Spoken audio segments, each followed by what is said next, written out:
हमने पिछले सेशन में बात करी थी डिजिटल मार्केटिंग के बारे में।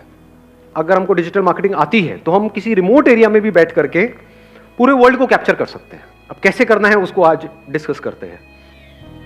जिस भी एरिया में आप रहते हो, हर एरिया के अपना कुछ ना कुछ प्रोडक्ट्स होते हैं जो उस एरिया के फेमस होते हैं, या that area is known for some particular products, जिसकी क्वालिटी वहां पे बहुत अच्छी होती है और जो वहां पर सस्ते में बनता है, फिर पूरे इंडिया में डिस्ट्रीब्यूट होता है। ऐसे होता है हर एरिया में? नहीं होता है। जैसे फॉर एग्जांपल, आप में से कितने यूपी से हैं?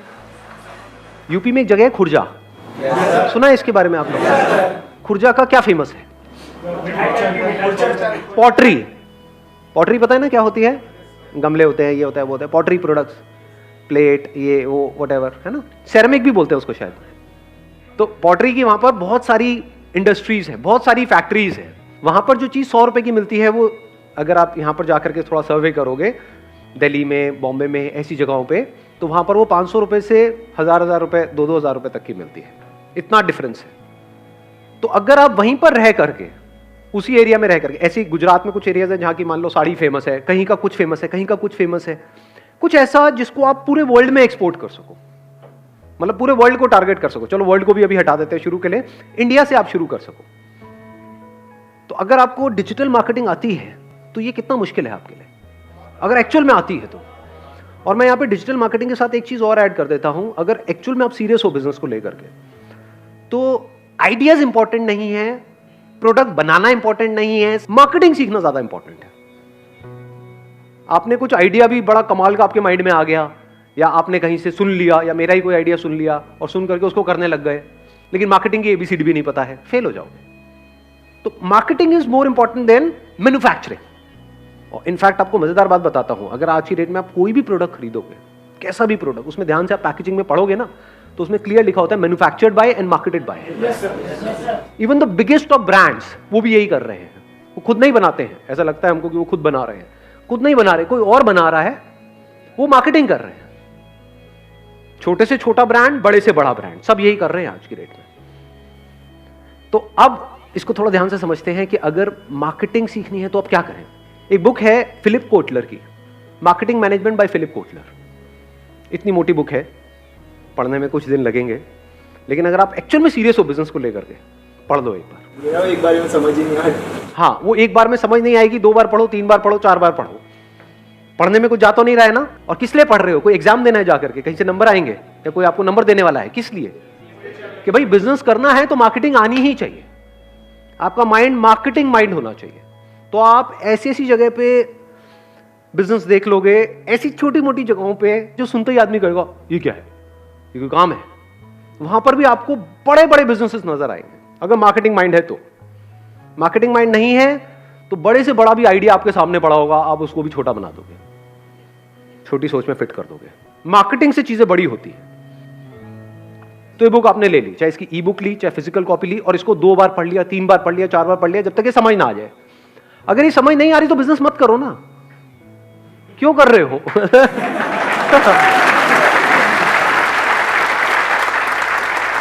अब 2 बार पढ़ो, 3 बार पढ़ो, 4 बार पढ़ो, जब समझ आ जाए, मान लो 1 महीना लगा इस प्रोसेस में, तब सोचो बिजनेस करने का। अब कहो कि हाँ यार मेरे को फंडे तो समझ आ गए, फंडामेंटल्स मतलब थ्योरी समझ आ गई है बिजनेस की, अब प्रैक्टिकली करना है। तो पहले आपने वो बुक पढ़ी, उसके बाद में डिजिटल मार्केटिंग को सीखा, अब वो भी आपको अच्छे से समझ आएगी, क्योंकि मार्केटिंग इज मार्केटिंग। समझ गए ना, बेसिक फंडामेंटल सेम है, बस मीडियम अलग है। सो अब आपने क्या किया, आपने कहा कि मेरे एरिया का क्या यहां पर ऐसी चीज है जो फेमस है, प्लस सस्ता है, प्लस इसकी ऑल ओवर इंडिया में डिमांड है।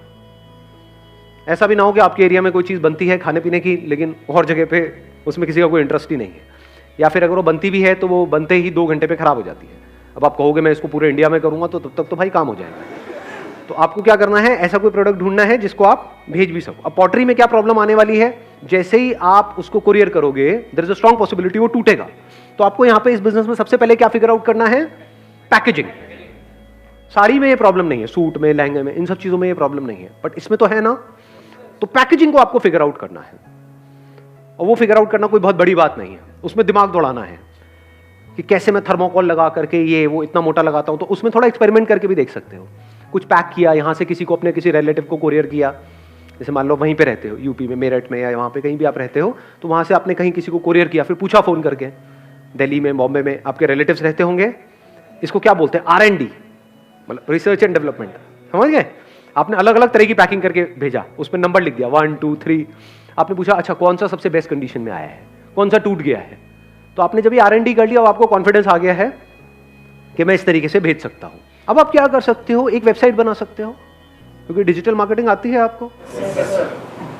अब देखना, ध्यान से समझना, दो तरह के बिजनेसेस होते हैं। एक होता है एक तरह का मॉल, जैसे फॉर एग्जांपल Amazon हो गया, फ्लिपकार्ट हो गया, वो एक तरह का शॉपिंग मॉल है जहां पे सब कुछ मिलता है।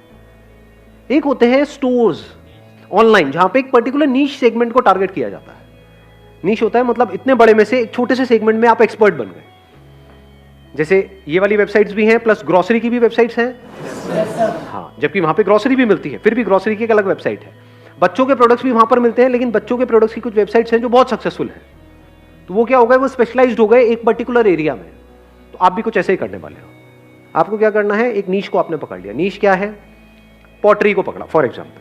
अब आप इसको इस तरीके से देखो, पूरे इंडिया में कहीं भी किसी को भी इससे रिलेटेड कोई भी प्रोडक्ट चाहिए, इसी सेगमेंट में हजारों प्रोडक्ट्स आते हैं। कप प्लेट से लेकर के गमले होते हैं, वास होता है, कुछ शो पीसेस होते हैं, बहुत तरह के प्रोडक्ट्स हैं, हजारों प्रोडक्ट्स आते हैं। इसकी आपने अपनी एक वेबसाइट बना ली, इसमें कोई प्रॉब्लम है? क्या आप प्रोडक्ट खुद बना रहे हो? प्रोडक्ट्स ऐसे चुनो जो आपको पता है कि जिसकी क्वांटिटीज रेडिली अवेलेबल होती है। आ रही है पूरी बात समझ में आ रही है? बिजनेस मॉडल समझ आ रहा है ना? हाँ, ऐसा कोई प्रोडक्ट मत पकड़ लेना कि जो आपको अभी तो मिल जाए, लेकिन मान लो उसके 100 ऑर्डर आ गए, अब वो प्रोडक्ट है ही नहीं, अब आप शिप ना कर पाओ। तो ऐसे प्रोडक्ट्स होने चाहिए जो आपको पता हो कि सबसे ज्यादा जो चलने वाली आइटम्स है, जो आपको पता है पिछले कई सालों से बन रही है और आगे भी बनती रहेगी, वो आप पहले ही उससे रिटेलर से पूछ लेना। अभी बहुत बड़े लेवल के टाइप के बारे में मत सोचो, मतलब you don't need to go directly to the manufacturer, क्योंकि वो सबसे पहले आपसे ये पूछेगा आपने किया क्या है, आप हो कौन, समझ गए? लेकिन उनके जो रिटेल आउटलेट्स हैं, वहां जो बंदे बैठे हैं, मान लो 2 4 5 साल से 10 साल से जॉब करते हैं, उनको पता तो सारा है कि क्या बिकता है क्या नहीं बिकता है। तो वहीं से आपने कुछ रिटेल में ही प्रोडक्ट्स परचेस कर लिए, समझ गए ना? कितने की इन्वेस्टमेंट हो गई आपकी? मान लो 10,000 रुपए की। अब आपको चाहिए एक ई कॉमर्स स्टोर, वो कहां से बनेगा? ई कॉमर्स वेबसाइट चाहिए, शॉपिफाई। किसने बोला ये? Let's give a big hand for him जी।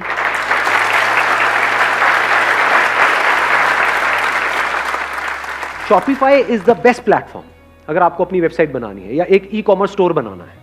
अब ध्यान से समझो शॉपिफाई का क्या बेनिफिट है, क्योंकि अगर आप किसी से वेबसाइट बनवाने निकल गए, ज्यादातर हम गलती क्या करेंगे, मेरा एक दोस्त है, इसने थोड़ी सी प्रोग्रामिंग सीखी है, मैं इससे बनवा लूंगा।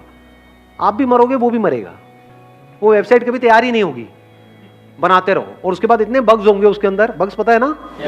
हाँ, इतने बग्स होंगे कि वेबसाइट चलेगी ही नहीं, रोते रहोगे बैठे बैठे। तो ये गलती कभी मत करो, इसमें एक तो टाइम भी आपका वेस्ट हो रहा है, प्लस कॉस्ट भी ज्यादा लगने वाली है किसी और से अगर आप बनवाओगे। शॉपिफाई में क्या हुआ, एक ऐसी वेबसाइट है जो अगर आप खुद बनवाने निकल जाते हो तो कम से कम उसमें पता है कितना खर्चा आएगा? जिस लेवल की वो वेबसाइट है, लाखों रुपए लगने वाले हैं। तो स्मार्ट वर्क करो ना, हार्ड वर्क क्यों कर रहे हो? हार्ड वर्क क्या है कि मैं खुद बनाऊंगा अपनी वेबसाइट। उस लेवल की वेबसाइट बनाने में आपको कई साल लगेंगे, प्लस लाखों रुपए लगने वाले हैं। तब भी पक्का नहीं है कि आपकी उस लेवल की वेबसाइट बन पाएगी या नहीं, क्योंकि उसके पीछे हजारों प्रोग्रामर्स काम कर रहे हैं। उनका जो प्लेटफॉर्म है उसके पीछे हजारों लोग काम कर रहे हैं। वो वेबसाइट आपको कितने में मिल जाती है? शॉपिफाई का स्टार्टिंग प्लान क्या है? $29 पर मंथ, मतलब कितने का हो गया? 2,000 रुपए महीना हो गया। 2,000 रुपए महीने में अपने खुद के डोमेन के नाम से एक ई कॉमर्स स्टोर आपका बन गया है। आप ये कह लो 2,000 रुपए महीने में आपका एक स्टोर खुल गया है। देखना, दो तरह के अलग अलग माइंडसेट हैं। एक माइंडसेट है टिपिकल जो आपके पेरेंट्स का होगा या जो पुरानी जो पिछली जो जनरेशन है उनका होगा। वो क्या होगा, अच्छा एक काम करना है, दुकान खोल लो। कहना आसान है बट करने में कितने पैसे लगते हैं? लाखों रुपए चाहिए। पहले उसका रेंट, फिर उसको बनवाना, इंटीरियर, ये वो, फिर स्टॉक करो, ये करो, पता नहीं क्या क्या। और प्लस वो स्टोर जो आपने खोल भी लिया किसी एक जगह पे, तो वो एक ही जगह पे तो है। मैं जिसकी बात कर रहा हूं ऑनलाइन स्टोर, वो किस जगह पर है? आप 2,000 रुपए महीने में पूरे वर्ल्ड में पहुंच चुके हो। यानी खुर्जा बैठे बैठे आप यूएस में भी प्रोडक्ट्स बेच सकते हो। आपको कुछ नहीं करना है, शॉपिफाई में वो सारे ऑप्शंस ऑलरेडी है कि अगर कोई यूएस से आएगा तो उसको वहां पर जो प्राइसिंग है वो डॉलर्स में दिखेगी। कोई यूके से आएगा तो उसको वहां की करेंसी में दिखेगी, यूरोप से आएगा तो वहां की करेंसी में दिखेगी, इंडिया से आएगा तो यहां की करेंसी में दिखेगी। ये सब ऑटोमेटिक होगा, आपको कुछ नहीं करना है, आपको सिर्फ वहां पे लिस्ट करते चले जाना है अपने प्रोडक्ट्स को। तो अगर आपने अपना एक ऐसा ई कॉमर्स स्टोर बना लिया, पहले आपने एक प्रोडक्ट ढूंढ लिया, ये प्रोडक्ट आपको समझ आ गया कि हाँ पूरे वर्ल्ड में पोटेंशियल तो है, लोगों को चाहिए ये प्रोडक्ट। एक तो तरीका है वो वहीं जा करके किसी स्टोर से खरीदे, एक है ऑनलाइन खरीदे। तो आपने अपना स्टोर बना लिया, उसका नाम रख दिया फॉर एग्जांपल potterybazaar.com।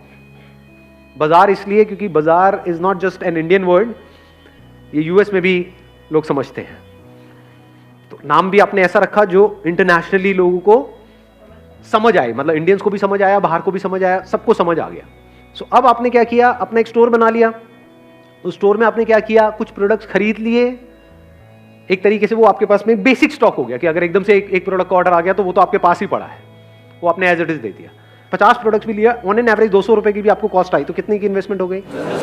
10,000 की हो गई इन्वेस्टमेंट। ठीक है, तो 10,000 की आपने खुद इन्वेस्टमेंट कर दी। अभी क्यों कर रहे हो अपनी जेब से? ताकि जब आप जाओ किसी मैन्युफैक्चरर से मिलने तो उसको कोई दिखाने के लिए भी तो होना चाहिए ना, समझ गए? नहीं तो एकदम से आप उठ करके चले जाओगे, वो कहेगा अच्छा क्या करने वाले हो, ये करने वाला हूं, कहाँ है कुछ दिखाओ। ना आपके पास कोई वेबसाइट है, ना कोई स्टोर है, सिर्फ बातें हैं। तो आपने अपना स्टोर बना लिया 10,000 रुपए में, और प्लस 2,000 रुपए महीना आपका वहां पे उसको आपको शॉपिफाई वालों को देना। आपका स्टोर तैयार है, आपका अपना डोमेन नेम से। अब आप एक ई कॉमर्स स्टोर के ओनर हो। अब उस विजिटिंग कार्ड के साथ अगर आप जाते हो, क्योंकि वो लोग ट्रेडिशनल टाइप के हैं, ये जो मैन्युफैक्चरिंग वाले हैं ना, इनके लिए ऑनलाइन एक स्टोर होना अपने आप में बहुत बड़ी बात है। उनके लिए क्या है कि आपने एक स्टोर बनवाया है, ऑनलाइन वेबसाइट बनवाई है लाखों रुपए खर्च के। अब आप दोनों एक लेवल पे हो, बात करने के लिए एक लेवल पे आना जरूरी है ना। पहले अपने माइंड में पहले एक लेवल पे आ जाओ, बाद में उनके सामने एक लेवल पे आओगे। ध्यान से समझना मेरी इस बात को, ये मैं बता रहा हूं। जब तक आपके खुद के माइंड में आपकी वैल्यू नहीं बढ़ेगी, सामने वाला आपकी वैल्यू नहीं करेगा।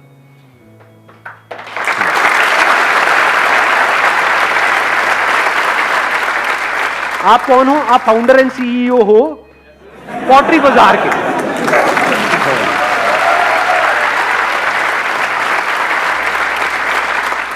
आप अपने ही उसमें उनके प्रोडक्ट्स को इंटीग्रेट करके आप सब कुछ करोगे। आप उनसे प्रोडक्ट्स खरीद रहे हो, उनको उनके पैसे दे रहे हो। कब खरीद रहे हो? जब बिक रहा है। जैसे जैसे आपका स्टोर बनता चला जा रहा है, मानो 10-20 हजार रुपए में आपका स्टोर पूरा तैयार हो गया। अब आ जाता है इसकी मार्केटिंग कैसे करनी। इसीलिए मैंने कहा पहले marketing management by Philip Kotler पढ़ो, फिर डिजिटल मार्केटिंग सीखो, फिर ये सब करो। जब बेसिक कॉन्फिडेंस आ जाए कि हाँ मैं मार्केट कर लूंगा, कि कैसे ऐड करनी है अब इस वेबसाइट की, कैसे यहाँ पे लोग आएंगे, कैसे खरीदेंगे, क्या होगा, वो पूरा आपने पहले ही स्टडी कर लिया है। प्लस आप क्या कर सकते हो, ये तो हो गई आपकी अपनी वेबसाइट। अब आपके पास अपनी वेबसाइट है तो अब आप Amazon को, फ्लिपकार्ट को भी अप्रोच कर सकते हो। क्योंकि आज की डेट में क्या हो गया है, लाखों लोग हो गए हैं जो वहां पे अपने प्रोडक्ट्स बेच रहे हैं इन ई कॉमर्स प्लेटफॉर्म्स पे। आप में से भी बहुत सारे ऐसा काम कर रहे होंगे। कितने कर रहे हैं? Amazon देख रहे हो, यहां पर भी इतने लोग बैठे हैं, तो बहुत लोग ऑलरेडी कर रहे हैं। तो पहले शुरू में क्या हुआ था, कोई भी आता था तो वो उसको अलाउ कर देते थे।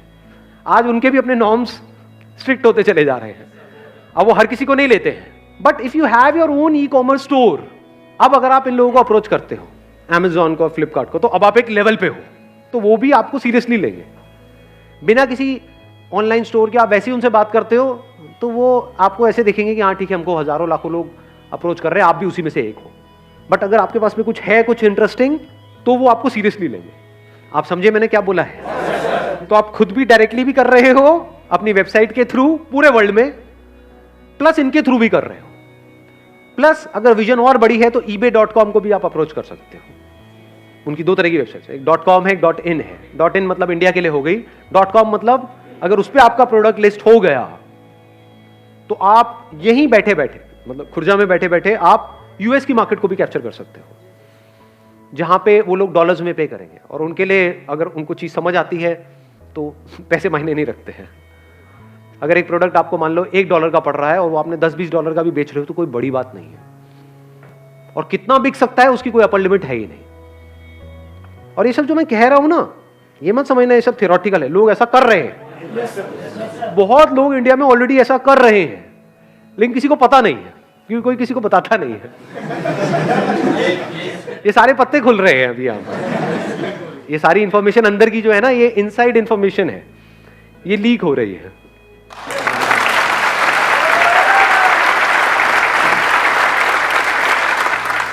अब ये बिजनेस मॉडल समझ आ गया है?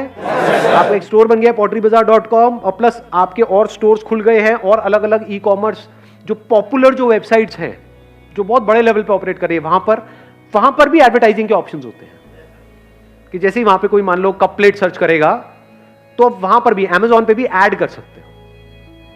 एक है नॉर्मल लिस्टिंग में आ रही है क्योंकि जैसे कोई कप प्लेट वहां पे सर्च करेगा हजारों प्रोडक्ट्स आ जाएंगे, तो वहां पर भी आपको टॉप पे आना है क्योंकि ई कॉमर्स का सीधा सा फंडा है, जो दिखता है वो बिकता है, इसको याद रखना। अगर आपका जो प्रोडक्ट है वो मान लो 100वें पेज पर है तो किसी को नहीं पता, जंगल में मोर नाचा किसने देखा, किसी ने नहीं देखा।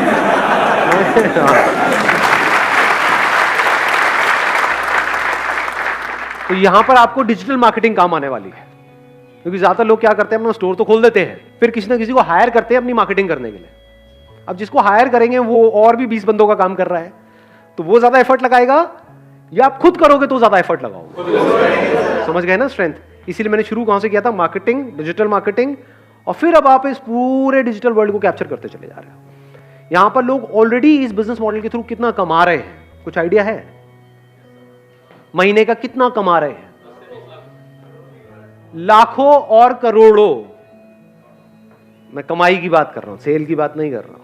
लोग ये जो बिजनेस मॉडल मैंने आपको बताया है इसके थ्रू लाखों करोड़ों रुपए ऐसा नहीं कमा सकते हैं, हजारों लोग ऑलरेडी कमा रहे हैं। और पूरे वर्ल्ड की बात करूं तो लाखों लोग महीने के लाखों रुपए इसके थ्रू कमा रहे हैं। तो किसी का दिमाग बंद होगा तो वो क्या कहेगा, मुश्किल है। दिमाग खुला होगा तो वो क्या कहेगा, अरे जब लाखों कर सकते तो मैं नहीं कर सकता क्या, मैं इतना क्या गुजरा हूं क्या?